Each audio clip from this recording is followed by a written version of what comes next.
In this video, we are going to be talking about all of the situations that you might encounter when asked to multiply fractions. First, we're going to go over some really basic examples. For example, we could do 2/3 times 1/8. When multiplying fractions, all you have to do, it's pretty straightforward. All you have to do is multiply the numerators and then multiply the denominators.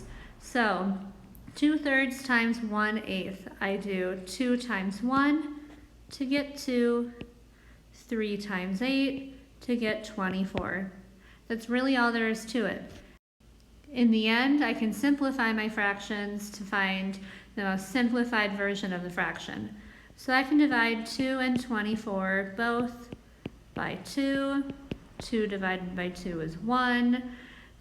24 divided by 2 is 12. So in the end, my fraction is 1/12. That is the answer to the problem. Here are 3 example problems to try. So in a second, pause the video, solve the problems, and then check your work to see how you did on these 3 example problems. So go ahead, pause the video now. These are the 3 answers that you should have gotten. 35 over 72, 15 over 32, and 1 over 180. Now we're going to talk about how to multiply mixed numbers. So this could be something like 2 3/4 times 4 1/2.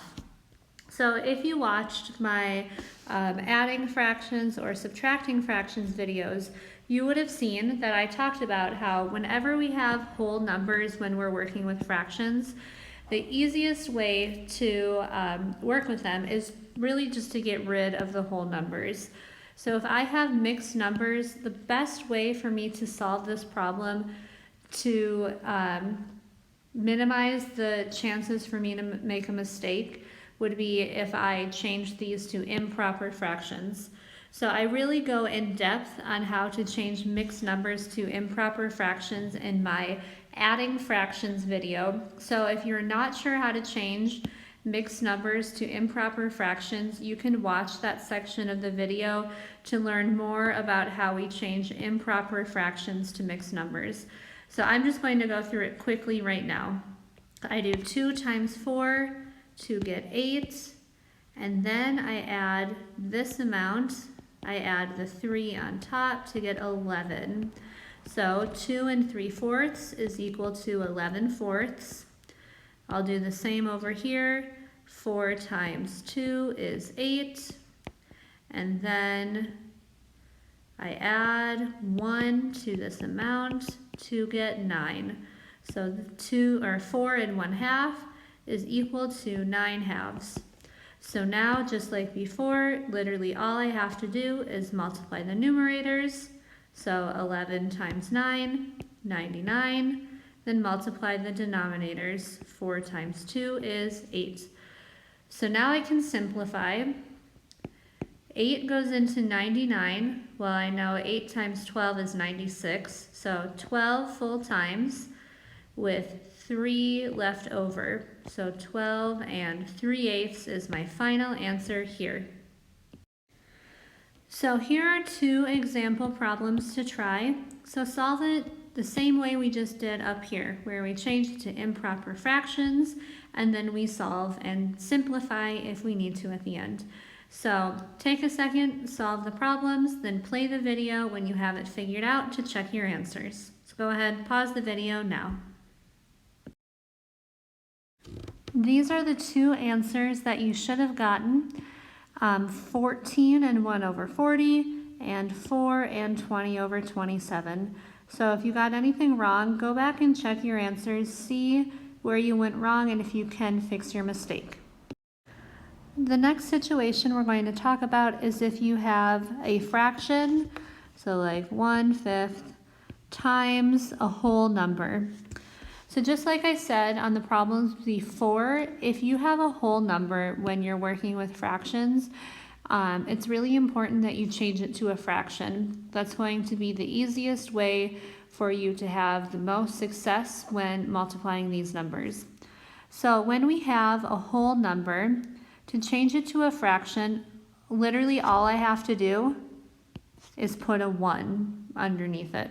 So like for example, if I have a whole number of 100, to change this to a fraction, put it over 1. If I have 75, change it to a fraction, put it over 1. If I have 3, to change it to a fraction, put it over 1. So literally any number you have, any whole number, if you want to change it to a fraction, put it over 1. So now I have a problem that I can definitely solve. Multiply the numerators, multiply the denominators. So 1 times 2 is 2, 5 times 1 is 5. So my answer is 2/5. Here are 3 example problems to try. See if you can figure them out, and when you have the answers, play the video to check your work. So go ahead, pause the video, and solve these problems now. After solving, these are the 3 answers you should have gotten: 3 3/7, 12.5, and 20. So you'll notice on these 2 here, I had my whole number that I changed to a fraction by putting it over 1, and I had a whole number in a fraction, otherwise known as a mixed number, and I needed to change it to a fraction before I can multiply. So I had to change 2.5 to 5 over 2 and 5 to 5 over 1. Then I could just simply multiply straight across. Same here, I changed 6 wholes to a fraction and 3 1/3 to an improper fraction, multiplied straight across to get 60 over 3, which is the same as 20. So be really careful when you are doing anything with fractions. Make sure to get rid of whole numbers before you solve anything. That will make your work a lot easier to figure out and will make it a lot less likely that you make mistakes. So that is the end of this video on multiplying fractions.